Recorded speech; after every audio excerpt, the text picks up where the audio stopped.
pemirsa, senang sekali saya Evi Nur Afia kembali menjumpai Anda dalam program acara BPSDM Update. Berita pertama pekan ini, pemirsa, Badan Pengembangan Sumber Daya Manusia Kementerian Dalam Negeri menjadi tuan rumah dalam penyelenggaraan Musyawarah Nasional Korps Pegawai Republik Indonesia ke-9. Agenda Munas tersebut menetapkan 3 hal, yaitu program kerja, pemilihan ketua umum yang baru, dan juga pengesahan seragam Korpri ASN.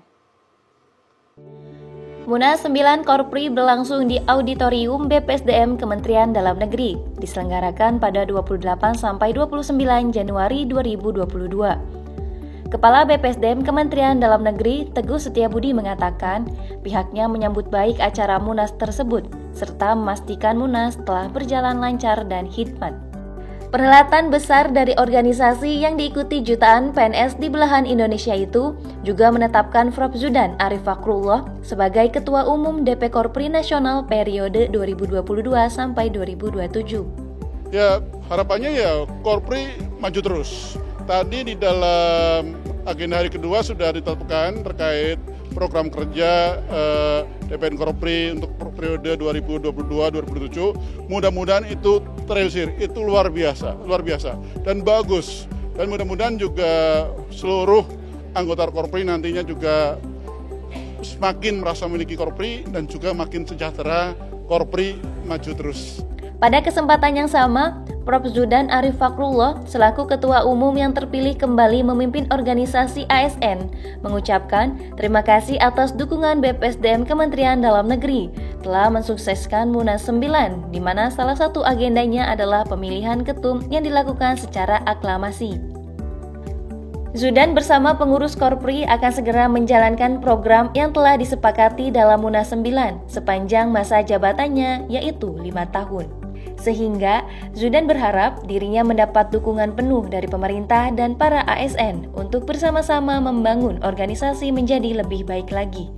Sebenarnya ini amanah dari rekan-rekan semuanya yang merupakan amanah yang berat, tentu saja karena di pundak saya 5 tahun ke depan harus mampu melaksanakan apa yang menjadi harapan teman-teman ASN di seluruh Indonesia.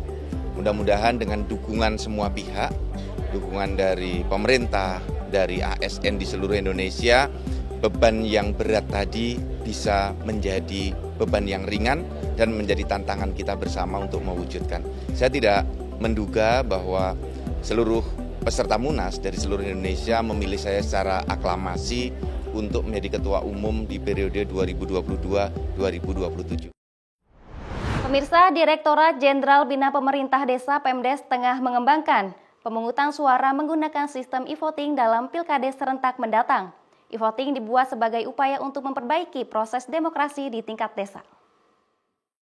Dalam acara podcast Bikin Bangga Indonesia, Direktur Jenderal Pemdes Yusharto Huntoyungo mengatakan bahwa implementasi pelaksanaan pemungutan suara Pilkades di sejumlah desa kini menggunakan IT berupa sistem e-voting.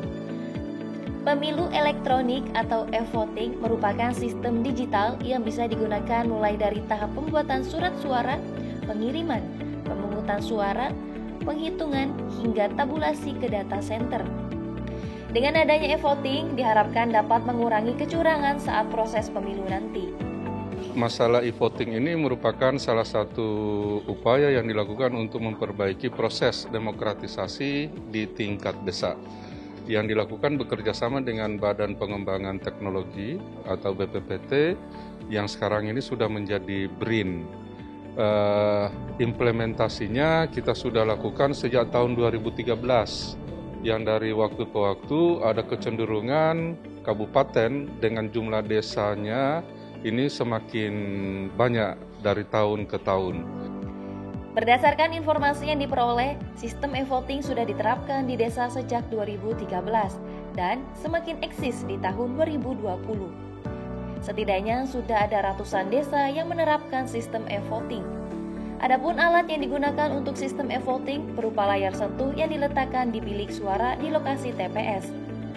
Lalu, di dalam layar sentuh menampilkan gambar calon yang akan dipilih. Yusharto mengaku jika pengoperasian sistem ini persis seperti menggunakan smartphone. Di tahun 2022, Ditjen Bina Pemdes akan terus bersosialisasi mengajak pemerintah di kabupaten, provinsi untuk menerapkan e-voting. Pemirsa, meski pandemi COVID-19 sudah melandai, tetap waspada dan selalu patuhi protokol COVID-19. Demikian BPSDM update kali ini. Terima kasih dan sampai jumpa.